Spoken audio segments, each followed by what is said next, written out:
তাই আমরা ত্রিপুরা প্রদেশ মহিলা কংগ্রেসের তরফ থেকে এই ঘটনার তীব্র নিন্দা জানাচ্ছি এবং দলমত নির্বিশেষে যেই হোক, অপরাধী যত বড়ই হোক না কেন, তার কঠোর থেকে কঠোরতর শাস্তি বিধান করতে হবে।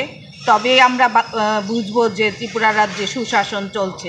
আজকে সত্যি মানে এটা রোমহর্ষক ঘটনা। যাদের কাছে বিশ্বাস করে মা রেখে গেছে পাশের বাড়িতে, তারাই এই ঘটনা ঘটিয়েছে।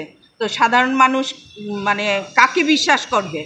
মানে মহিলা দেখলেই মানে তাদের লোলুপ দৃষ্টি বেড়ে যায়। কারণ এই শিশুদেরকে যারা এইভাবে ধর্ষণ করে, তারা এই সমাজের জীবই না আমি মনে করি।